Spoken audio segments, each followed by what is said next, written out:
নমস্কাৰ শ্ৰদ্ধা ছাৰ বাইদেউসকল নতুনকৈ এডমিশ্যন হোৱা ষ্টুডেণ্টৰ ক্ষেত্ৰত যদি আপুনি ডেইলি এটেণ্ডেঞ্চ ল'ব বিচাৰে তেনেহ'লে ইয়াৰ আগত আৰু তিনিটা ষ্টেপৰ কাম আপুনি আগত কৰি ল'ব লাগিব। ইয়াৰ ভিতৰত ফাৰ্ষ্ট যিটো ষ্টেপ হ'ল সেইটো হ'ল যে ষ্টুডেণ্টজনৰ নাম আপুনি শিক্ষা সেতু পৰ্টেলত আগত এণ্ট্ৰি কৰি ল'ব লাগিব। এণ্ট্ৰি কৰোঁতে আপুনি চাৰিটা প্ৰফাইল পাব। সেই চাৰিটা প্ৰফাইল আপুনি আগত ফিল আপ কৰি ছাবমিট কৰিব লাগিব আৰু ছাবমিট কৰাৰ পিছত আপোনাৰ কাম হ'ব ছেকেণ্ড ষ্টেপ। আৰু ছেকেণ্ড ষ্টেপত আপুনি কি কৰিব লাগিব, সেই ষ্টুডেণ্টজনক আপুনি এপ্ৰুভ কৰি ল'ব লাগিব। ঠিক আছে, ষ্টুডেণ্টজন এপ্ৰুভ কৰিলে ছেকেণ্ড ষ্টেপত। ইয়াৰ পিছত আহিব আপোনাৰ থাৰ্ড ষ্টেপ। থাৰ্ড ষ্টেপত আপুনি শিক্ষা সেতু এপত গৈ সেই ষ্টুডেণ্টজনৰ এগেইনষ্টত তেখেতৰ ষ্টুডেণ্টজনৰ ফটো আপুনি এনৰোল কৰিব লাগিব। এই তিনিটা ষ্টেপ কমপ্লিট হোৱাৰ পিছতহে আপুনি সেই ষ্টুডেণ্টজনৰ এটেণ্ডেঞ্চ ল'ব পাৰিব। যিটো আপুনি ডেইলি এটেণ্ডেঞ্চ লয় সেইটো ল'ব পাৰিব। গতিকে এইখিনি কাম কৰোঁতে আপুনি কি প্ৰচেছ, কি ইজি মাধ্যম আছে যাৰ দ্বাৰা আপুনি সোনকালে ষ্টুডেণ্টজনৰ এণ্ট্ৰি কৰিব পাৰিব সেইটোৰ বিষয়ে আজি ইয়াত জানিব পাৰিব। লগতে ষ্টুডেণ্টৰ যি পেন নাম্বাৰ, সেই পেন নাম্বাৰটো আপুনি কোনটো বহুৱা নিৰ্দেশ দিছে সেইটোৰ বিষয়েও জানিব পাৰিব।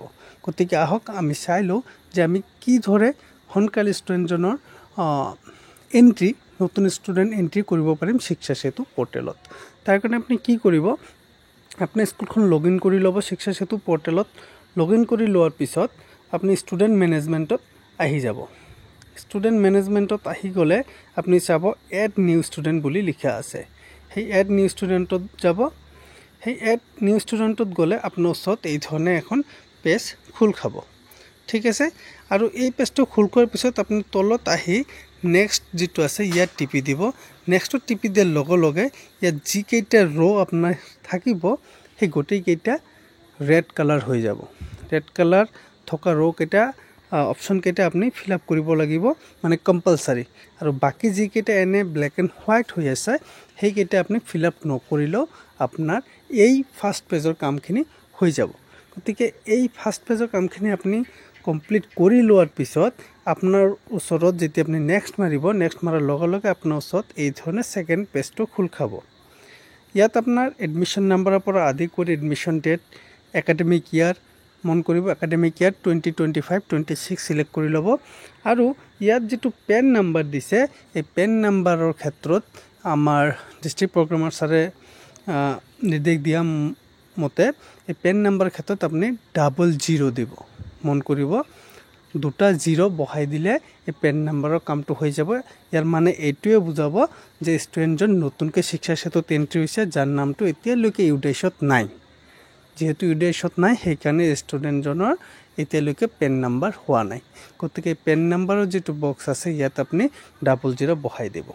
বহাই দিয়াৰ পিছত বাকী যিখিনি কৰিব লগা আছে সেইখিনি আপুনি কৰিব। আৰু যদি ইয়াত আপুনি জানিব বিচাৰে কোনকেইটা মেণ্ডেটৰী, ইয়াত যিটো ষ্টাৰ মাৰ্ক আছে সেইটো চালে আপুনি গম পাই যাব। সেইখিনি কৰাৰ পিছত আপুনি নেক্সট মাৰি দিলে আপোনাৰ ওচৰত খোল খাব এই থাৰ্ড নাম্বাৰ যিটো পেজ আছে সেইটো।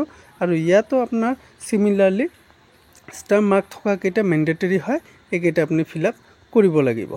আৰু যেতিয়া ফিল আপ কৰিব তেতিয়া ওপৰত যিটো ফ্ৰী টেক্সট বুক আছে সেই ফ্ৰী টেক্সট বুকখন মেণ্ডেটৰী, ইয়াত যদি ষ্টাৰ মাৰ্ক নাই তথাপিও আপুনি ইয়াত ইয়েছ দি দিব, কাৰণ প্ৰতিজন ষ্টুডেণ্টে ফ্ৰী টেক্সট বুক আমাৰ বিদ্যালয়ৰ পৰা পায়। ইয়াৰ পিছত আহিব আপোনাৰ নেক্সট ষ্টেপ, যিটো লাষ্ট পেজ যিটো আছে সেইটো বেংক ডিটেইল। ইয়াত যদি আপোনাৰ লগত নাই সেইটো দিব নালাগে। এইখিনিতে আপোনাক আৰু এটা কথা কৈ থওঁ, ফাৰ্ষ্ট পেজত যিটো মোবাইল নাম্বাৰ বিচাৰিব ষ্টুডেণ্টৰ, সেই মোবাইল নাম্বাৰটো আপুনি সঠিক মোবাইল নাম্বাৰ দিয়াৰ চেষ্টা কৰিব, মানে সঠিক মোবাইল নাম্বাৰটোৱে দিব।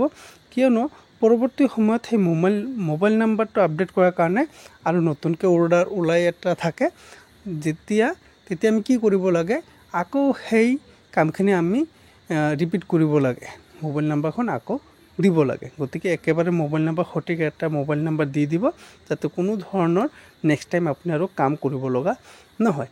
গতিকে এইকেইটা হ'ল আপোনাৰ 4টা ষ্টেপ এডমিশ্যন কৰাৰ, নিউ এণ্ট্ৰি কৰাৰ। ইয়াৰ পিছত আপুনি যেতিয়া ইয়াত ফাইনেল ছেভ কৰি দিব, সেই ফাইনেল ছেভ কৰি দিয়াৰ লগে লগে কি হৈ যাব, ষ্টুডেণ্টজন আপোনাৰ স্কুলত এডমিশ্যন হৈ যাব। ফাৰ্ষ্ট ষ্টেপৰ কাম আপোনাৰ হৈ গ'ল। এডমিশ্যন হোৱাৰ পিছত আপোনাৰ কি কৰণীয় আছে সেইটো লৈ আলোচনা কৰি আছোঁ। এডমিশ্যন হোৱাৰ পিছত আপোনাৰ কৰণীয় আছে যে এই ষ্টুডেণ্টজনক এতিয়া আপুনি এপ্ৰুভ কৰিব লাগে। এপ্ৰুভ কৰিব হ'লে আপোনাৰ স্কুল লগইনতে হৈ যায়। সেইটো কাৰণে আপুনি তলপিনে আহিব, তলপিনে ইয়াত চাব নিউ ষ্টুডেণ্ট এপ্ৰুভেল বুলি দিয়া আছে।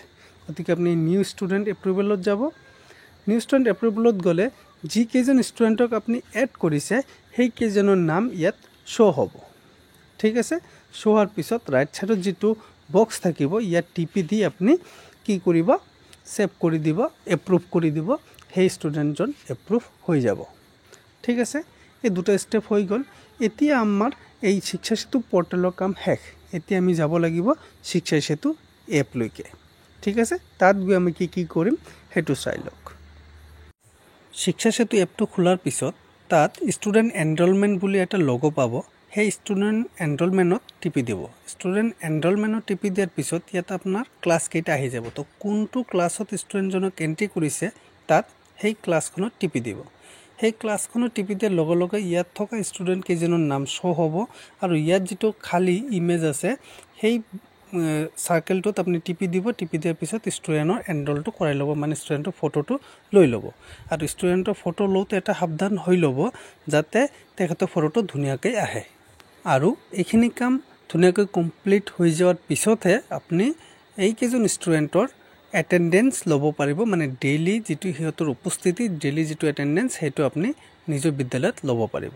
গতিকে আশা কৰিছোঁ আপোনালোকে ভিডিঅ'টো বুজি পাইছে আৰু ইয়াৰ দ্বাৰা নিশ্চয়কৈ উপকৃত হ'ব পাৰিব। ধন্যবাদ।